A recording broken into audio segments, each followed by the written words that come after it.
ak des images que nous avons pour faire des commentaires ak nan ngeen ko gisee ak lu ngeen ciy wax on va enchaîner ak opinion alors opinion comme chaque jeudi Bouba lañ ci àndal tey Bouba lan moo la feeñu. bon ça fait plaisir maa ngi encore une fois. di su may déglu son yi. li may am envie wax rek mooy si suñu musicien wala artiste su tey yi. ñu comprendre que ni musique day am couleur day am personnalité. ñii ku dégg li ñuy def xam ne dans 100 ans. daf fiy des. donc artistes yi dañu war a gën a nekk ay artistes. définition artiste mooy lii mooy nga liggéey dara. un vrai musicien. wala un vrai chanteur 20 ans après nga teg ko. nga xam ni lii. vraiment y a une couleur boo xam ne kenn mënu ko. ouais et puis seen ay woy bu defee ay 40 ans. il faut gars yi jàng ko. voilà exactement donc loolu bon lu ma am fierté wax ko la. bon sinon dañuy eggali tu sais la dernière fois.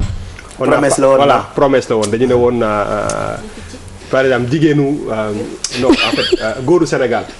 ban yan jigéen ñoo leen gën a jigéen nu mu war a mel pour góoru Sénégal xam nga yooyu dafa bokk. jigéenu Joola wala jigéenu Soose. non voilà nu mu war a mel parce que. boo buggee takk da ngay dem Casamance wala da ngay ñëw da ngay yem mais pas ci jikko pas nécessairement ci jikko mais xam nga damay wax que ni tout le temps.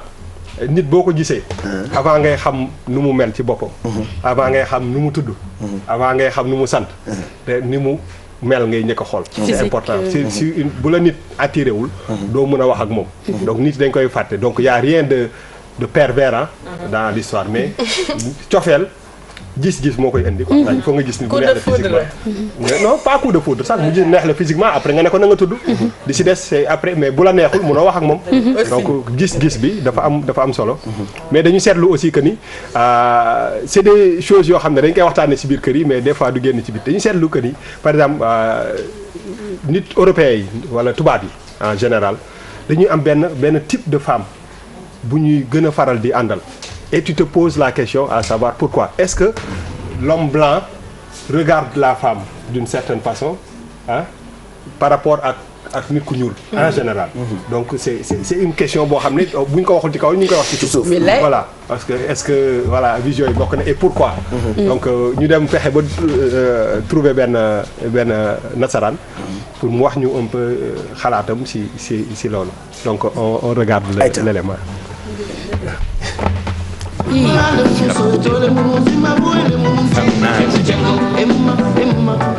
C'est plus facile de se promener avec sans être marqué. On remarque plus facilement une femme mince qui a des formes là où il faut. On se retourne plus facilement sur une très jolie fille qui est mince que sur une grosse, si ce n'est que pour ricaner. Parce que je pense qu'il est plus agréable d'être à côté d'une femme dans un lit qui est mince plutôt que d'être à côté d'une femme qui est grosse, ne serait-ce que pour les histoires de caresses, pour les histoires de beaucoup de choses.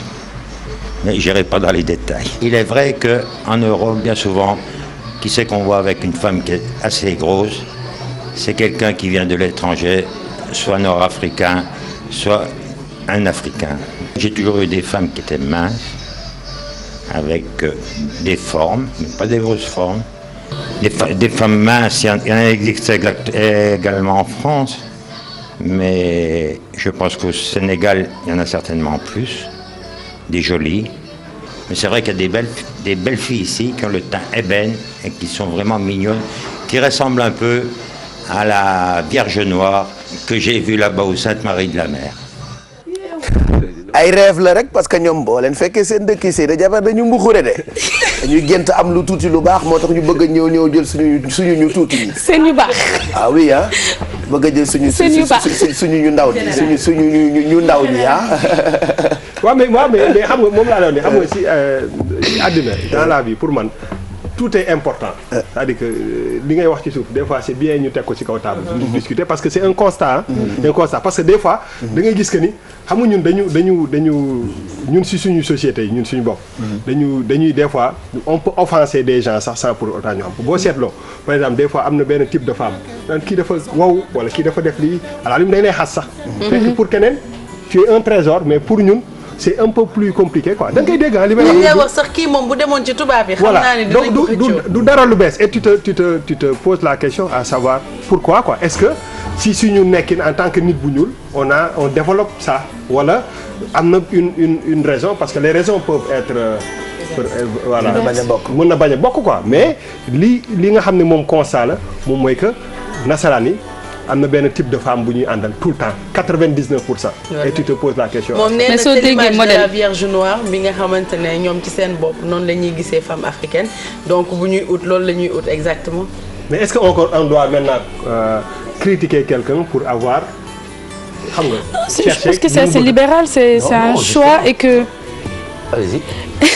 et que par exemple soo xoolee Europe bu ñu nee modèle top modèle par exemple dañu am seen critère de femme standard loo xamante ne ñoom moom la ñuy tuddee la femme modèle en termes je veux dire côté physique. canon de beauté en fait. Voilà ñun c'est le contraire c'est plutôt jongama Miss Jongama quand on dit par exemple jigéen dafay. mais dafa paradoxal parce que en fait ñun boo seetee. pour te dire que ñun dañuy toppandoo lu bëri. xam nga nit bi booy def par exemple défilé de mode. wala nga wut mannequin. da nga koy def par rapport ak. li nga xam ne sa société moom la bëgg. exactement mais ñun on utilise tout le temps des mannequins qui sont minces. donc et en général les Sénégalais préfèrent. femme ronde. alfi nga baal ma mais les femmes un peu plus fortes. mais en général. mais amoo gis nga même da ngay wax nasaraan yi mais sénégalais yi ci boppam. boo amee yenn corpulence yi ci boppam buñ la xoolee dañ naan la yow xanaa jëkkëru tubaab nga am. voilà exactement donc dañ lay pousser ci yow dañ lay pousser ci waaw ci tubaab bi daal ñoo par rapport ak sa mooy wane ni des fois on fait des choses. mais pas parce que loolu la ñu bëgg voilà mais dañ koy def mais duñ on se pose même pas question. ndax bëgg nañoo la bëgg vraiment est-ce que lii moom mooy war a nekk. parce que nit booy jaay dara da nga koy jaay da ngay jaay li nga xam ne nit ki. wala ngay wane dara da nga koy wane li nga xam ne nit moom la ñu bëgg. mais doo wane loo xam ne nit yi en fait s'identifie à ce qui se passe parce que boo xoolee mannequin yi nekk en France wala aux États-Unis soo leen ëppee sax ñu daal. xam na non finalement boo leen ñëwoon fii. alfi yi mat na leen ñaar non man dañu naan kii dundul dafa am ay problème. voilà exactement donc fii boo jeexee. mais léegi est-ce que ñi nga xam ne ñoo nekk par exemple ci milieu mode bi est-ce que waruñu revoir un peu. critères de sélection jox gars yi li ñu bëgg. mais en même temps suñu bëggee am ay mannequins yoo xam ne dañuy dem au niveau de l'international. mi ngi changé ah man mais nit moom je pense que war nga am man par exemple dama leen bëgg woon sama style femme léegi jigéen ji ma bëgg dama leen bëgg woon dama leen bëgg woon photo am ngeen xool jigéen bi ma bëgg mu ki ma bëgg léegi quoi xeetu jigéen bi ma bëgg ni ma bëgg mu mel Pape Samba s'il te plaît est-ce que mën nga ma woon photo bi non pas kii après kii non keneen ki voilà man jabar ju mel nii laa bëgg jabar ju mel nii mais en fait jabar ju mel nii boo ko bëggee am il faut nga dem waxtaan ak waa Touré bon léegi est-ce que mën nga ma yaatalal léegi ni ñu gisaat ko ci écran bi parce que j'ai l'impression que Touré Kunda ak waa Touré Kunda dañu commencé naax lu tax kii kan la mais je vois pas bien. voilà commencé nañu naax. c'est loin. non Ismaïla ak Cheikh dañu commencé naax léegi ay mag lañu. vous laa ko connaissez dafa sori rek dafa sori. vous la xamee pas non écran bi sori en fait. alors man c'est ça li mooy sama style jigéen léegi est-ce que mën ngeen ko xool. mi ngi nii kii qu'est-ce que ça vous dit kii nii. c'est une longue histoire. waaw. Une longue histoire d'amour entre yéen ak kii. D'amour artistique oui. Artistique oui. Et puis période boobu elle a dansé elle danse. Je jure que c'est à nos débuts c'était une folie quoi. C'était une folie il faut tourner Nabou Diop et puis elle a révolutionné quoi elle s'est associée à nous pour créer cette buzz de danse que j'ai vu beaucoup de Sénégalais. Et elle était même devenue daanaka Rabou Touré Kunda quoi c'est-à-dire fu ngeen taxaw sur scène bu ñu gisul kuy turki spectacle bi du neex quoi. du neex quoi mais c'est-à-dire dañ ko dafa am luy manqué dañ koy laajte. Et c'est vrai qu'à cette période-là donc elle était extraordinaire quoi. Bon elle habite ici au Sénégal je ne sais pas qu'est-ce qu'elle fait. Elle fait de la musique ah mu ngi woy en plus mu ngi woy def na benn complexe culturel. woy yëpp yëg naa ko voilà elle mu ngi jàngale aussi fecc moom defe naa ko xam Touré Kunda rek xam ko moom Touré Kunda sax moo tax ñu xam ko et voilà pour rejoindre un peu sujet bi ñu doon wax ci opinion léegi man sama style la de. mais man question mu bëgg a poser c'est vrai jabar am nga jabar. waaw nu mu mel. comme kii la That is the question. non je suis pas marié aw ma jabar. moo tax mun nga am style bu mel nii parce que je pense voilà que aw ma jabar mais ku mel nii laa on peut les trouver mais ci li ngeen doon wax léegi am na foofu fu ma bëggoon intervenir mooy Il y a un problème qu'on n'a pas mis en avant par rapport aux minceurs des femmes ou de leur poids. Parce que le poids est devenu une maladie. Exactement. Et c'est vrai que si on veut se mettre en face de la vie elle-même et de pouvoir porter sa vie très loin, on a besoin de faire attention à la nourriture. Important. Faire attention au sport, faire attention au futur. Parce qu'il n'y a que le futur qui est l'objectif que nous devons tous atteindre. Et pour cela, il nous faut des soins. Non seulement des soins à la base de nourriture, et des soins aussi par rapport à la maintenance de soi-même.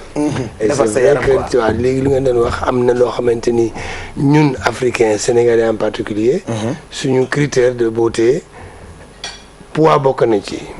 mais suñu yeneen critère de beauté sew bokk na ci. parce qu'en fin de compte il y a le ceebu sew comme vous dites et le ceebu dijj. yow bu la ci gënal bu sew bi wala bu dijj bi. man tu vois taalibi Cheikh la man lu ma am rek lay rek. macha allah macha allah donc. Bouba wala grade bu waxee sañoo wax quoi. waaw benn kii mais bon di jéem a xiifal aussi xam nga femme yi jigéen ñi en fait xam nga dañuy bëgg gars yi di leen xool. bu bëggee gars yi xool xam na noo war a mel tuuti. mais je pense que li mu wax. aussi c'est important te loolu benn rubrique bu war a nar a ñëw la. il faut nit ñi di xool seen poids parce que aussi am na limite am na foo xam ne boo fa eggee aussi kenn du la xool. voilà pata baaxul mais sew bu mu ëpp baaxul. da ngay xool. waaye bu dee sa waaye ko bëgg nag bëgg nga faat. sa waay moo ko bëgg mais bëgg la sa bopp pour sa santé. pour sa santé très important. merci Bouba pour opinion loolu am na solo pour sénégalais yëpp saa yu coowee coow li bëri wala bu coowul sax coow li bëri kon Bouba del coow rek coow li di bëri. c'est type de femme waxoo ko fi keroog. waxoon nga ko la dernière fois. waxoon nga ko kay léegi rendez-vous jeudi prochain. waaw ma génne di nga wax ce type de femme. non da koy génne la. dama koy génne. da nga koy wane c'est sûr. waaye yow ba jeudi inchallah. mais ce type de femme lan la. jeudi. jeudi la jeudi la comme jeudi la. doo leen dellu si waat jeudi wala da ngeen fekk ngeen dem. jeudi waaye du fekk ñu nekk fii. jeudi moom mu dem man. yónnee leen sa kii jet privé bi waaye. waaw mu dem jëli leen quoi parce que normalement il faut que ñu gis leen en spectacle ci télé bi ñu ngi préparé night show ak spectacle yu bëri ak Touré Kunda merci Bouba pour opinion on a